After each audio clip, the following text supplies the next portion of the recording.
जय गुरुदेव। स्वामी जी, मनुष्य शरीर दुर्लभ क्यों कहा गया है?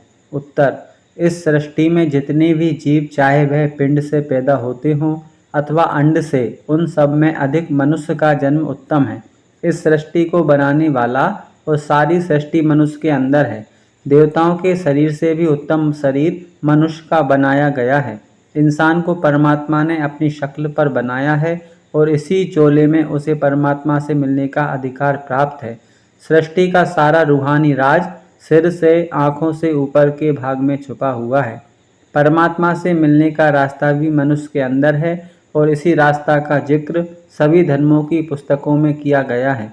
लेकिन धर्मों के मानने वालों को इस चीज़ की जानकारी नहीं है। वह केवल बाहरी कर्मकांड, रस्मों रिवाज, पोथियों को पढ़ना, पूजा पुण्यदान, पाक जीवन बिताना, सामाजिक सेवा करना आदि से ही संतुष्ट हैं और इसके द्वारा अपने को पुण्यात्मा मानता है और इसके फलस्वरूप मौत के बाद मुक्ति की आशा रखते हैं। इन सबसे शुभ कर्म का लाभ तो मिल सकता है, लेकिन मुक्ति मोक्ष का मिलना कदापि संभव नहीं है। मुक्ति और मोक्ष ईश्वर के भी आगे रूहानी मंडलों पर पहुँचने के बाद प्राप्त होती है। इसका भेद केवल संत सद्गुरु ही बताते हैं और रूहानी मंडलों का सफ़र जीव के साथ साथ चलकर तय कराते हैं। यह जीते जी मरने की साधना है, फिर उसके बाद मौत का खौफ समाप्त हो जाता है। स्वामी जी, हमने नामदान लिया है, अब हमारी रहनी कैसी होनी चाहिए? उत्तर: सबसे पहली बात यह है कि शाकाहारी रहो और ऐसा कोई नशा मत करो जिससे बुद्धि पागल हो जाए। दूसरी बात, भजन ध्यान सुमिरन जैसा बताया गया है उसे रोज रोज करो, नागा न होने पावे। जीवन नेक पाक होना चाहिए। छुआछूत का विशेष ध्यान रखो। जुबान मीठी होनी चाहिए। बड़ों का सम्मान और छोटों से प्यार करो। कम बोलो और फालतू बहस किसी से मत करो। अधिक बक बक बोलने से अधिक शक्ति अनावश्यक क्षीण होती है। निंदा किसी की मत करो। निंदा करने से दूसरों के पाप कर्म अपने ऊपर आते हैं। अपराध कोई करे और फल दूसरा भोगे, यही ईश्वरीय विधान है। इस बात को अच्छी तरह समझ लो। दूसरों की आंखों की पुतलियों को देखकर बातें करने से उसके कर्म तुम्हारे ऊपर और तुम्हारे अच्छे कर्म उसके ऊपर चले जाएंगे। अर्थात कर्मों का आदान प्रदान होता है, चाहे अच्छे हों अथवा बुरे हों। क्रियमाण कर्म जो रोज खाने पीने से, मिलने जुलने से अथवा अन्य कार्यकलापों से सत्संगी के ऊपर आते हैं, उन्हें सुमिरन ध्यान भजन करके रोज साफ करना चाहिए, नहीं तो भजन में रूखे फीके रहोगे। अपने अंतर में रोज झाड़ू लगाकर सफाई करनी चाहिए। पहले इतना करो, सत्संग में बराबर हाजिरी देते रहो तो आध्यात्मिक यात्रा में जल्दी सफलता प्राप्त होगी। स्वामी जी, कभी कभी मन खराब हो जाता है और सत्संग में रूखा फीका होने लगता है, तो ऐसा क्यों होता है? उत्तर: साधक की मनोवृत्ति दो प्रकार से खराब होती है, जो साधन और गुरु की तरफ से मोड़ देती है। किसी स्त्री की तरफ तुम्हारा झुकाव हो गया है तो यह निश्चित है कि वह स्त्री तुम्हें गुरु तथा सत्संग की तरफ से विमुख कर देगी। पराई स्त्री से सदा दूर रहना चाहिए। दूसरा है मान सम्मान। दूसरों से मान चाहोगे तो तुम्हारा मन हमेशा डावाडोल रहेगा। गुरु से भी मान सम्मान की कामना करने लगोगे, फिर यह तुम्हारे पतन का रास्ता शुरू हो जाएगा। किसी न किसी दिन तुमको ठोकर अवश्य लगेगी।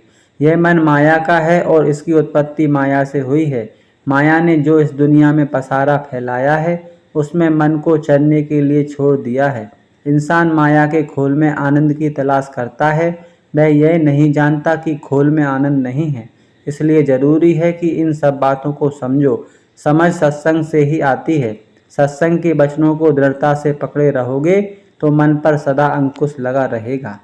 स्वामी जी, सुमिरन कब करना चाहिए? उत्तर: सुमिरन कभी भी कर सकते हो, मगर इसका समय निश्चित होना चाहिए। ध्यान और भजन तो जब मौका मिले तभी कर सकते हो, परंतु सुमिरन का एक निश्चित समय होना चाहिए। उसी समय प्रतिदिन सुमिरन ठीक से चित्त को स्थिर करके मन लगाकर बड़े प्रेम से करना चाहिए। जिस धनी के नाम का सुमिरन करो, उसी के रूप का ध्यान होना चाहिए। ये नहीं कि नाम किसी का लो और ध्यान किसी को करो। जब नाम लेकर स्वरूप का ध्यान किया जाता है तो फौरन उसको खबर लग जाती है कि मुझे कोई याद कर रहा है और वह अपनी दया की किरणें भेजने लगता है। स्थान के धनी जब तक प्रसन्न नहीं होंगे वह अपने आगे का रास्ता नहीं देंगे, इसलिए जीव कभी आगे नहीं जा सकता। जब स्थान के धनी के रूप का सुमिरन बड़े प्यार से करोगे तब तो वह प्रसन्न होकर अपनी आवाज़ देगा, उसी आवाज़ उसी ध्वनि के सहारे तब जीवन आगे चलता है। धनी जब प्रसन्न होकर अपना मुंह खोल देता है तभी आगे जाने का रास्ता मिलता है। गुरु का स्वरूप हर स्थान पर है, हर धनी के रूप के भीतर गुरु का स्वरूप मौजूद है और बड़े प्यार से उसे प्रकट कर लेना चाहिए। स्वामी जी, भजन के वक्त अंतर में घंटी की आवाज़ नहीं सुनाई पड़ती, दया कीजिए। उत्तर, जब तुम दृढ़ता के साथ निश्चय करके भजन में बैठोगे और एकाग्रता जब आएगी तब तमाम आवाज़ सुनाई पड़ेगी। उनमें एक आवाज़ घंटा और शंख की भी होगी। घंटे की आवाज़ काल भगवान के स्थान सहस्त्र दल कमल में आती है। तुम्हें करना यह है कि इस आवाज़ को छांटना है और फिर पकड़ना है। बड़ी मधुर आवाज़ है, इसे सुनकर जीवात्मा में एक प्रकार का नशा होने लगता है, एकाग्रता आने लगती है। जब एकाग्रता पूरी होगी तो यह आवाज़ जीवात्मा को चुंबक की तरह खींच लेगी और काल भगवान ईश्वर खुदा गॉड के सामने ले जाकर खड़ा कर देगी। फिर वहाँ जाकर परमात्मा का साक्षात्कार होता है। इसी आवाज़ को नाम भी कहते हैं, शब्द धुन भी कहते हैं और ईसाई इसे वर्ल्ड कहते हैं। जीवात्मा जब सहस्त्र दल कमल में पहुंचकर ईश्वर का दर्शन करती है तो इसमें भी वही शक्ति आ जाती है जो उनमें है। शब्द में लय होने के बाद अभी दोनों आँखों के पीछे बैठी जीवात्मा अपनी खोई शक्ति को पाकर परम प्रकाशमान हो जाती है, सर्वव्यापी हो जाती है। जय गुरुदेव।